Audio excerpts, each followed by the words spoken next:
जय भोलेनाथ की। विश्वेश्वर संहिता दूसरा अध्याय। सूत जी बोले, हे साधु महात्माओं, आप सब ने तीनों लोकों के हित करने वाली अच्छी बात पूछी है। मैं गुरुदेव व्यास जी का स्मरण करके आप लोगों को स्नेहवश इस विषय का वर्णन करूंगा। आप लोग आदर पूर्वक सुनिए। सबसे उत्तम जो शिव पुराण है वह वेदांत का सार है, सर्वस्व है तथा वक्ता और श्रोता समस्त पाप राशियों से उद्धार करने वाला है।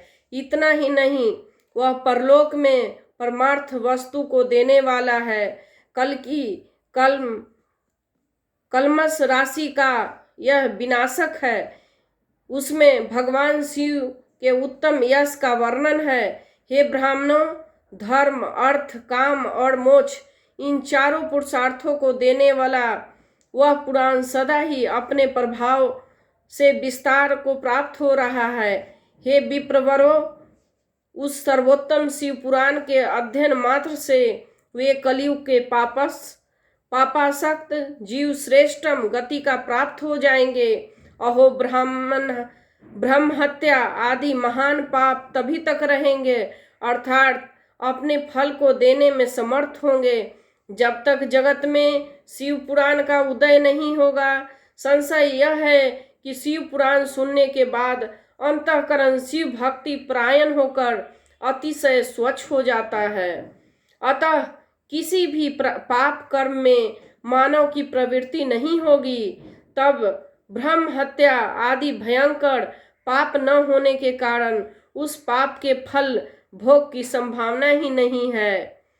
कलयुग में महान उत्पात तभी तक निर्भय होकर विचरेंगे जब तक जहाँ जगत में शिव पुराण का उदय नहीं होगा। सभी शास्त्र परस्पर तभी तक विवाद करेंगे जब तक जगत में शिव पुराण का उदय नहीं होगा, अर्थात शिव पुराण के आ जाने पर किसी प्रकार का विवाद ही नहीं रह जाएगा। सभी प्रकार के भुक्ति मुक्ति प्रदाता यही रहेगा। अहो, महान व्यक्ति के लिए तभी तक शिव का स्वरूप दुर्बोध्य रहेगा जब तक इस जगत में शिव पुराण का उदय नहीं होगा। अहो, क्रूर यमदूत तभी तक निर्भय होकर पृथ्वी पर घूमेंगे जब तक जगत में शिव पुराण का उदय नहीं होगा।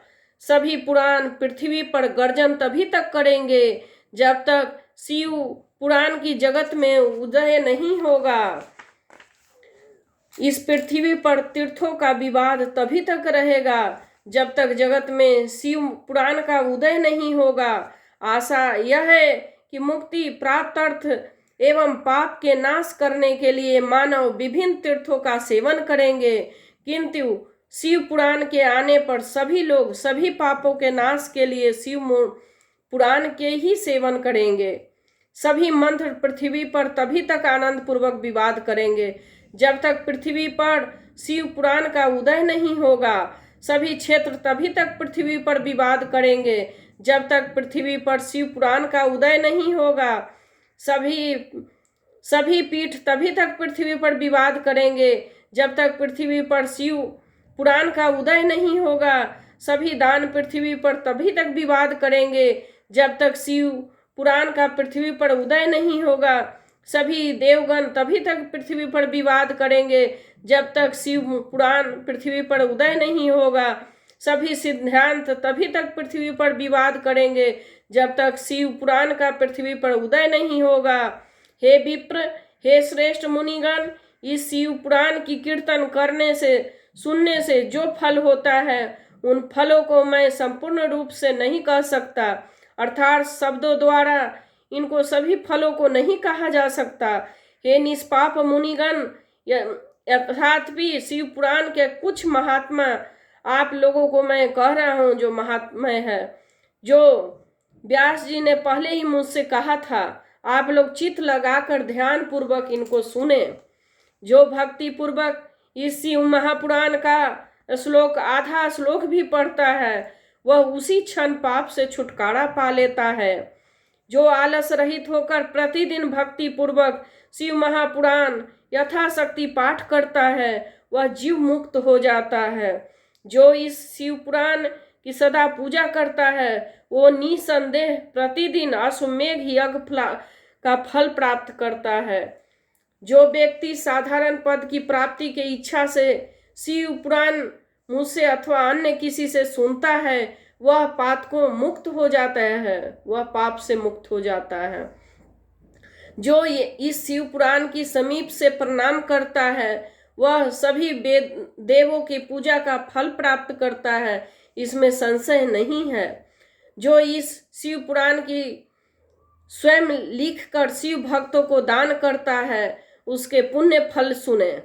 शास्त्रों का अध्ययन करने और वेदों का पाठ करने में जो दुर्लभ फल प्राप्त होता है वह फल उसको प्राप्त होता है। जो चतुर्दशी के तिथि दिन उपवास करके इस शिव पुराण शिव भक्तों को समाज में पाठ करता है वह श्रेष्ठ पुरुष है।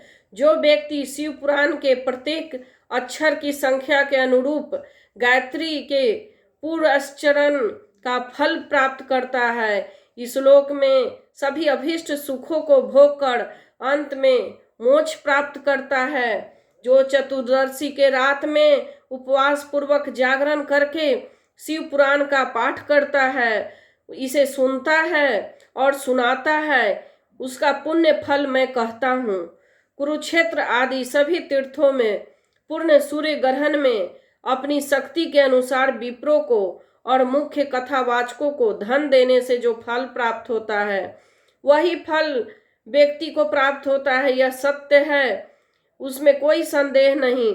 जो व्यक्ति इस शिव पुराण के दिन रात गान करता है इंद्र आदि देवगण उसकी आज्ञा के प्रतीक्षा करते रहते हैं। इस शिव पुराण का पाठ करने वाला सुनने वाला व्यक्ति जो श्रेष्ठ कर्म करता है वह कोटि गुना हो जाता है, अर्थात कोटि गुना फल देता है। जो भली भांति ध्यान पूर्वक उसमें श्री रुद्र संहिता का पाठ करता है वह यदि ब्रह्मघाती भी हो तो 3 दिनों में पवित्र आत्मा हो जाता है। जो भैरव की मूर्ति के पास मौन धारण करके श्री रुद्र संहिता का प्रतिदिन 3 बार पाठ करता है वह सब कामनाओं को प्राप्त कर लेता है। जो व्यक्ति बट और बेल वृक्ष के प्रदक्षिणा करते हुए रुद्र संहिता का पाठ करता है ब्रह्म हत्या के दोष से भी छुटकारा पा जाता है। प्रणव के अर्थार्थ प्रकाशित करने वाला ब्रह्म रूपनी साक्षात कैलाश संहिता रुद्र संहिता भी श्रेष्ठ कही गई है। हे द्विजो, कैलाश संहिता का संपूर्ण महात्मा शंकर जी को ही जानते हैं। इसमें आधा महात्मा व्यास जी जानते हैं, उसका भी आधा मैं जानता हूँ। उसके संपूर्ण महात्मा का वर्णन मैं नहीं कर सकता, कुछ ही अंश कहूँगा जिसको जानकर उसी क्षण चित्त की शुद्धि प्राप्त हो जाएगी। हे द्विजो, हे ब्राह्मणों, लोक में ढूंढने पर भी ऐसी किसी पाप को नहीं देखा जिस पर रुद्र संहिता नष्ट न कर सके। उपनिषद रूपी सागर का मंथन करके शिव ने आनंद पूर्वक इस रुद्र संहिता रूपी अमृत को उत्पन्न किया है और कुछ कार्तिकेय को समर्पित किया जिसे पीकर मानव अमर हो जाता है। ब्रह्म हत्या आदि पापों से निष्कृति करने के लिए तत्पर मनुष्य महीने भर रुद्र संहिता का पाठ करके उन पापों से मुक्त हो जाता है। प्रतिग्रह दुर्भोज्य दुर्लाभ से जो पाप होता है वह रौद्री संहिता एक बार कीर्तन करने से नष्ट हो जाता है। जो व्यक्ति शिवालय अथवा बेल के वन में इस संहिता का पाठ करता है वह उससे जो फल प्राप्त करता है उसका वर्णन वाणी से नहीं किया जा सकता।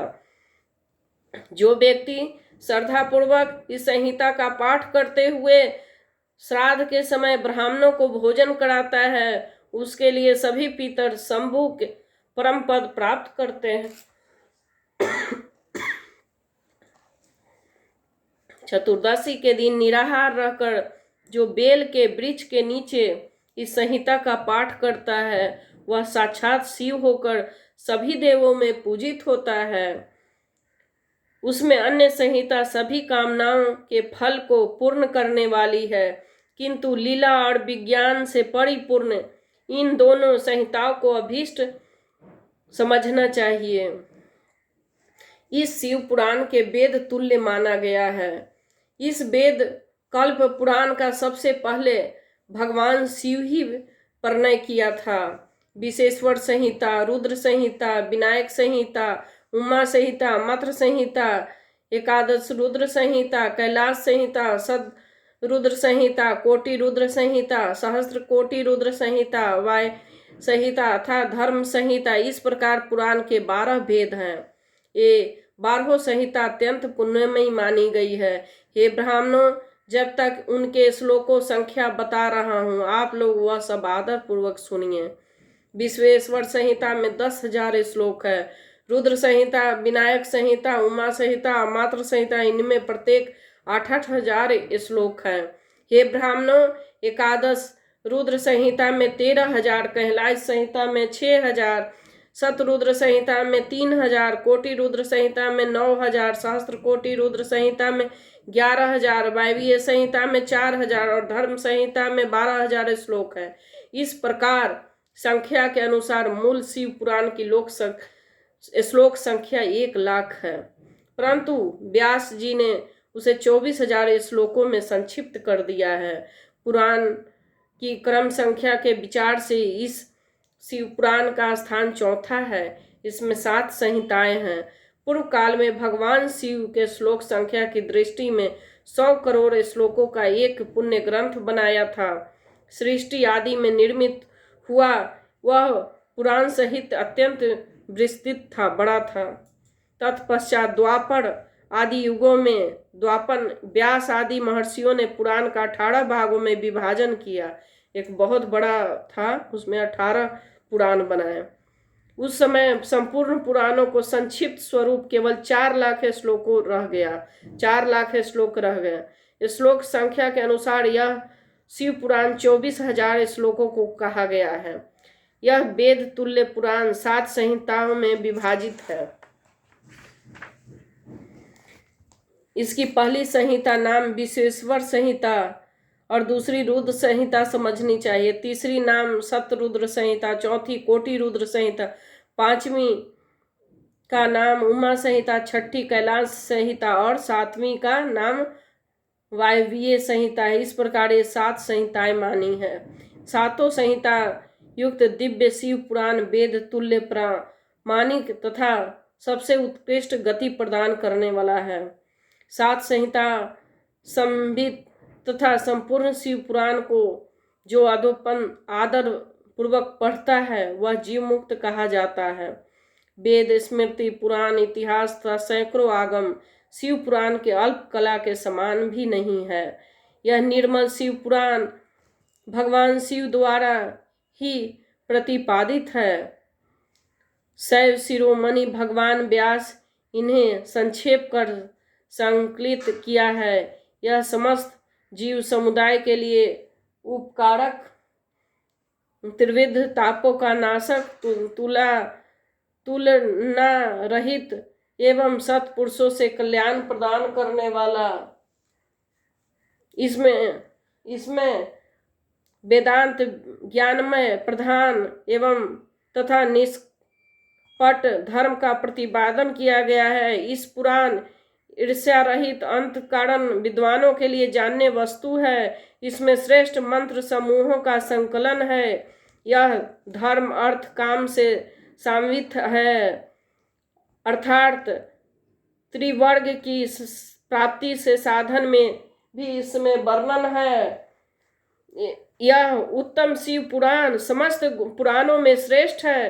वेद वेदांत में वेद स्वरूप में विलसित परम वस्तु परमात्मा का इसमें गान किया गया है। जो बड़े आदर से इस प्रकार पढ़ता है, सुनता है, वह भगवान शिव का अति प्रिय होकर परम गति को प्राप्त कर लेता है। बोलो जय भोलेनाथ की जय।